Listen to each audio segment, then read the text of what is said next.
Hi friends, কেমন আছেন আপনারা? জানি না কেমন আছেন। সবার প্রতি রইল অন্যরকম ভালো লাগা এবং ভালোবাসা।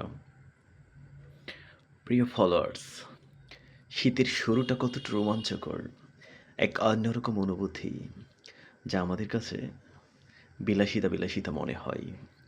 শীত আসলে আমরা গুটিয়ে যাই, শুরু হয়ে যায় আমাদের মাঝে এক রোমাঞ্চকর পরিবেশ।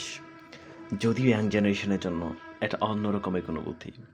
শীতের সকাল শুরু হওয়ার আগেই শুরু হয়ে যায় আমাদের ইমেজের পরিবর্তন একটা রূপ।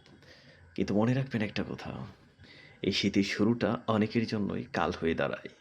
শীতের শুরুটাই হালকা জ্বরে রোমাঞ্চকর পরিবেশ করে তোলে নিজের জীবনটা। সর্দি কাশি এক না বলা কষ্ট ভালো লাগা একসাথে কাজ করে ফেলে। ঠিক এমনইভাবে আমাকে অ্যাটাক করেছে বেশ কদিন ধরে জ্বর সর্দি কাশি, আর সেই সাথে হচ্ছে টনসিলের অ্যাটাক।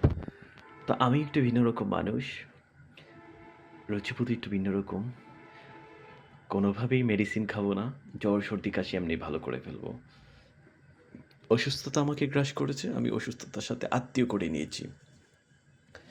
ইচ্ছে মতো টনসিলের জন্য লাল চা খেয়ে যাচ্ছি, লং এলাচ দারুচিনি ইত্যাদি ইত্যাদি দিয়ে ইচ্ছে মতো লাল চা নিজ হাতে বানিয়ে খাওয়া।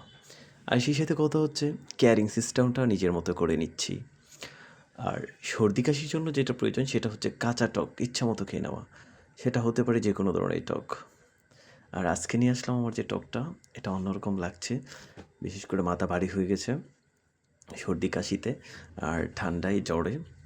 তো ট্যাবলেট না গিয়ে নিয়ে আসলাম জলপাই ভর্তা করে।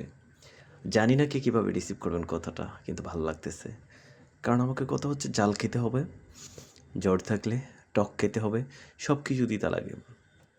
জাল খেলাম সেটা স্বাভাবিক, তো শরীরটা একটু হালকা ঝাঁকিয়ে দিবে জালটা খাওয়ার পর, টকটা খাওয়ার পর। আমি মনে করি এই জালে চলে যাবে আমাদের ফাইনালি জ্বরে একটা হাওয়া কমে যাবে। অনেকটা তেরামি করবো জ্বরের সাথে, কোনোভাবেই ট্যাবলেট খাবো না। তো ট্রাই করতে থাকবো টক খেয়ে, চা খেয়ে কিছু অসুখ আমি সারিয়ে তুলবো। আর সেই সাথে কথা হচ্ছে কিছু কিছু ভেষজ উদ্ভিদ আছে যেগুলো আমি খেয়ে জ্বরটা কমাবো, গলা ব্যথাটা কমাবো, আর সর্দি কাশি কমে যাবে শিওর। জলপাই ভর্তার দাওয়াত রইল সবার জন্য।